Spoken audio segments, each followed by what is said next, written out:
right, ladies and gentlemen, we are back with another match from the group stage TNT Championship 2025. We are going to hop into QQ versus hellwino.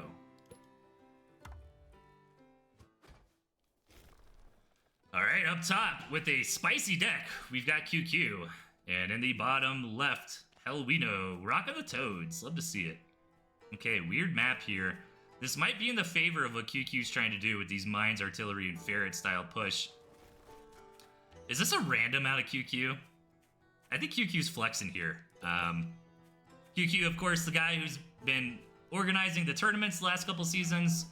Thank you so much for doing that, keeping the scene alive, but also a very strong player, very strong StarCraft player as well. I think he was a Grandmaster in StarCraft 2, I believe, definitely at least Master. And this looks like a random deck, which I appreciate out of QQ, especially in a tournament. I mean, he is the favored player here, but hellwino, man, you know, for somebody that I've never heard of, like the last couple games that we saw out of him were very strong. So if QQ is disrespecting him too hard, man, you know, this could be a tournament loss, and every match matters. Every game matters. You know, winning 2-0 is more important than winning 2-1. You know, so let's see. QQ with the little mole shenaniganery decides to go away. I guess the mine sold it off, and yeah, hellwino with the solid start here. Straight into raccoons is QQ. I've seen players do this. I wish I was brave enough. I'm just not, like, I experimented with that last season a good bit, and I never really got success. I like the raccoon. I love the concept of the raccoon, but I feel like it's weak to chameleon, and I don't know if it's just like the metas that I'm playing. I mean, chameleon is super popular right now. hellwino actually moving in with a single squirrel. If you play this right, you can get the pig with one squirrel if it's locked just the right way. Look at this, hellwino! Getting some bacon here out of QQ. QQ being too greedy. Going straight into raccoons, and he's going to take a huge hit to his economy. Now, the raccoons are very good against squirrels. Let's see, hellwino's going to try to fight here 3 versus 1. I don't think that's going to do it. Yeah, a little bit of a mistake here. Going to lose some squirrels. QQ definitely needed that. But I think hellwino's still in a phenomenal position. Yeah, so getting those snakes up, fantastic. Or just get a bunch of squirrels. You know, you've got the... Don't be too cutesy. You know, you've got the advantage right now. He could try to target down that weaker raccoon, but I think this is a bad fight. Raccoons are very strong. Yeah.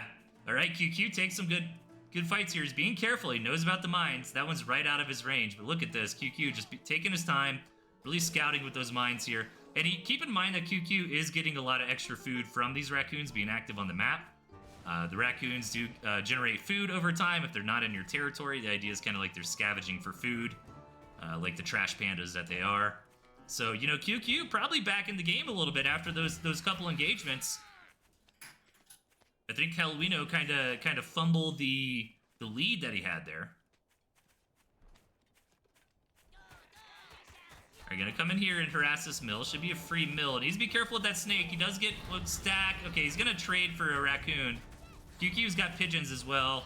A couple raccoons go down. That's pretty nice, but I think generally another good engagement here for QQ.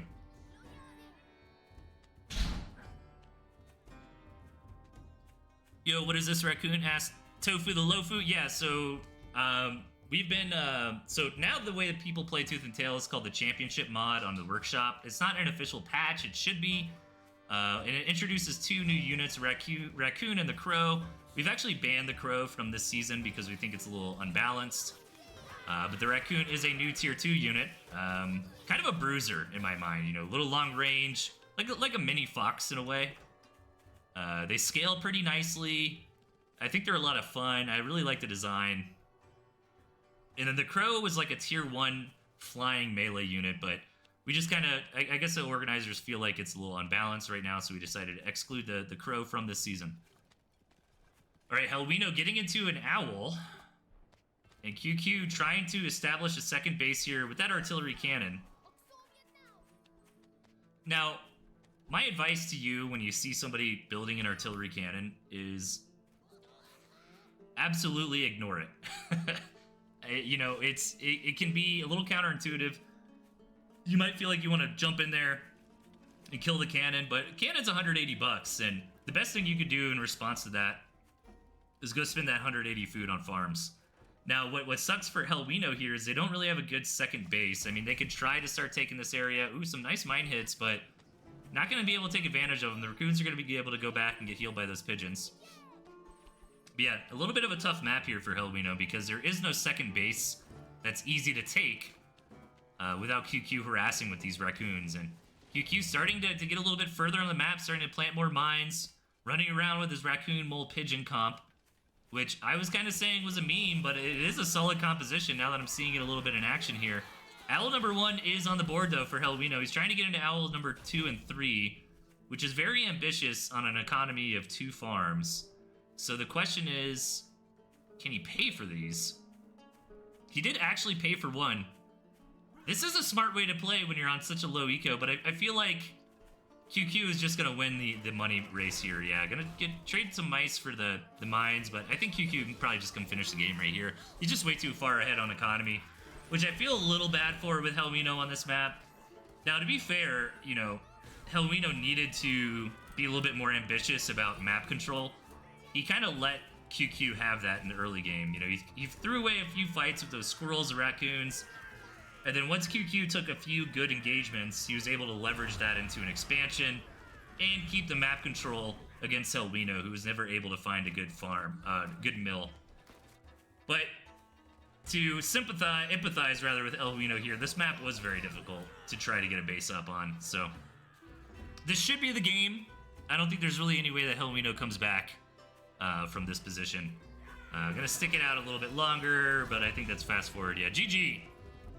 QQ takes game number 1, but, you know, I mean, for a minute there, it really looked like hellwino had the upper hand. He definitely had the upper hand the early game, and, yeah, fumbled the ball a little bit with some of those squirrel engagements in the mid-game. So let's see if hellwino can run it back in match number 2 here. The big underdog against his opponent in the red, QQ, rocking the fox, and over on the left-hand side, hellwino, this time getting the moles himself, getting some barbed wire. And QQ switching up his army comp a good bit, but keeping the ferret mine artillery, which is not really standard play, but this is where guys like QQ can eke an advantage, you know, is you have these kind of oddball decks that on paper don't look the best, but if you leverage good map control, good decision making, good positioning, smart engagements, you know, this kind of comp from QQ can be surprisingly powerful. And QQ is very good with his toads as well. Don't underestimate Squirrel Toad. That's something you don't see too much nowadays, but it's a very aggressive composition. You know, Squirrel Toad gets in on your, in on your Warren line, and all of a sudden those toads are dealing AoE damage both to the structures and to the squirrels, or the lizards, or whomever. I mean, that's a big deal. So hellwino does have lizard moles, so the idea is that the moles will need to be the linemen here and take the toad hits for the lizards. So this can actually be a lot of fun in the tier 1 when you have this like squirrel, lizard, toad, mole kind of variety. You know, micro becomes very important. You know, I used to love Squizzard versus Squirrel Toad, and trying to just make like 3 lizards to blow up like 6 to 9 toads can be really fun. Look at this aggressive positioning from the ferret for QQ. I don't know if I agree with this. The lizards are going to come over. The QQ should be able to defend it. He's got a couple of squirrel. Now he's definitely going to lose that. So yeah, there's a little cute from QQ there. I think that's a high risk for a low reward. I mean, the best case scenario, the ferret has a little bit less of a travel distance. So he's going to come back and probably throwing down the fox now. There is the fox. hellwino's got a lot of anti-fox repellent spray in his deck, though. You know, he's got the lizards, which move at the same speed as the fox. He's got chameleons, which can stealth and trap the fox, you know, especially 4 cams. I think just one-shot a fox if they catch it. Barbed wire, of course, another good thing against foxes. And looks like we might be in a little bit of a base race scenario here. hellwino is tired of QQ kind of positioning out on the map and goes and deals some damage, but back home he's got nothing to defend. And losing all his units here, He didn't quite do enough damage to QQ, so QQ's got to be feeling great. I mean, he's got the Fox down. He countered. He lost a couple farms there, but he countered and killed way more. It looks like he killed 4. He lost 2. He's got mines on the map.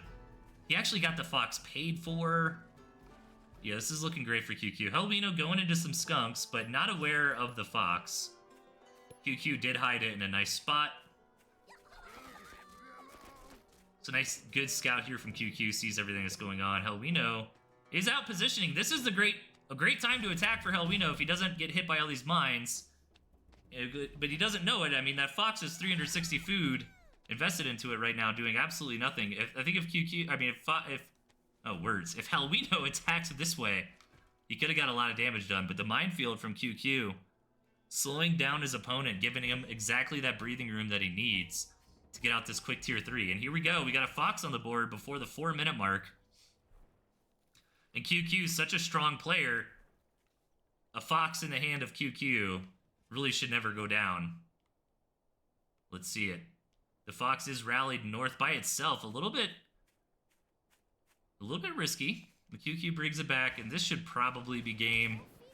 Once hellwino sees a Fox, he's probably like, really? And like, what's he got against it? He's got a bunch of moles, and he's going for the base race. Oh my god, if this works. hellwino. Oh, QQ's getting all the bacon with the Fox. All right, how many moles do you use until you go in? Oh, I don't know if he knows you can warp to moles nowadays. Oh my god. Oh my god, do it, hellwino. Yes. Slay. Oh, dude, here he comes. Oh, he's gonna win. He's gonna win this for sure. Oh, that's so funny. Oh, the moles, they can't counter. They're not targeting the mill. Target the mill, brother. No. Ugh. What happened there? It looks like the moles were attacking the pigs or something. Oh no, that was so close. All right, QQ's gonna take it. Oh, whoops, I put the wrong score on the board. My bad there. So that's a 2-0 for QQ.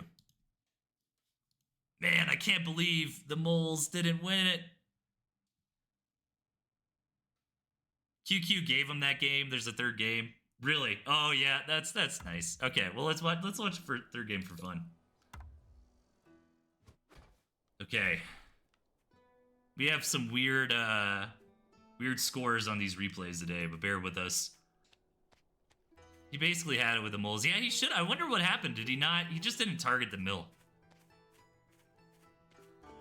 Okay. Well, if QQ is gonna give him that game, I guess we'll call it 1-1 then. Thanks for letting me know in the chat. Maybe I think QQ likes to stream his games live. Unfortunately, I don't really get to catch those. So there you go. So 1-1. It looks like QQ was a good gentleman and gave him the win. Wow, what a good sport. All right, hellwino's deck here is kind of insane. Lots of defense. You know, honestly, this is a great map RNG for what hellwino wants to do here. You know, take this mill, set up your turrets, and then get a balloon, and eventually get artillery. And you could really lock QQ into this corner. But still, QQ could take the space here, survive for a little bit. 6 farm snake out of QQ. This is so crazy. Oh, man.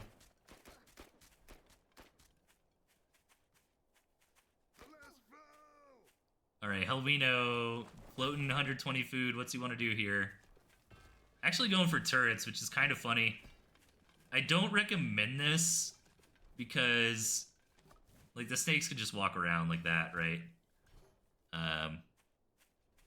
Which is not great.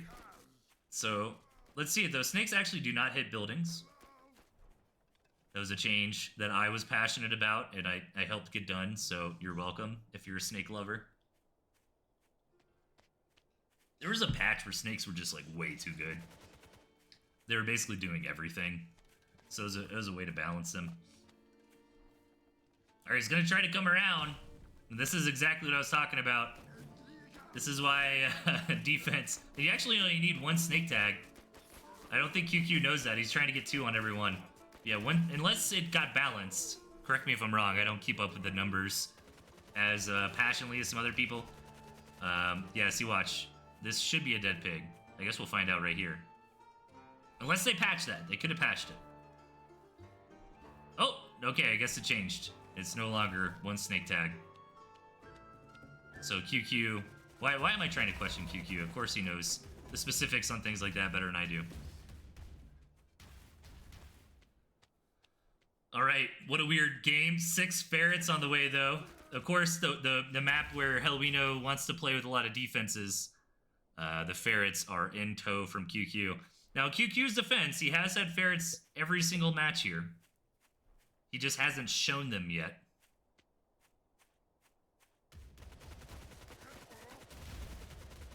Oh, dude. QQ's so ready for these ferrets. Here he comes. And, yeah, hellwino needs to take another base. I like this a lot. That's a great base from hellwino. QQ really should never expect that, as long as hellwino's smart about burrowing. Sometimes you can give yourself away. You kind of self-report if they can see you, like, running to a weird spot on the map, or, like, you burrow home and they never saw you scout. I mean, there could be little tells like that. Artillery is still a pain in the butt for the ferrets to deal with, especially with this cam kind of chasing them down. QQ looking for the right angle here. QQ also has a second base. Getting an owl as well. What a weird game. I gotta see more matches from QQ. Are QQ and Meek, are they our weird players this tournament? It used to be Mishi was historically the weird player too. Look at that, dude. Six ferrets right on that Johnny.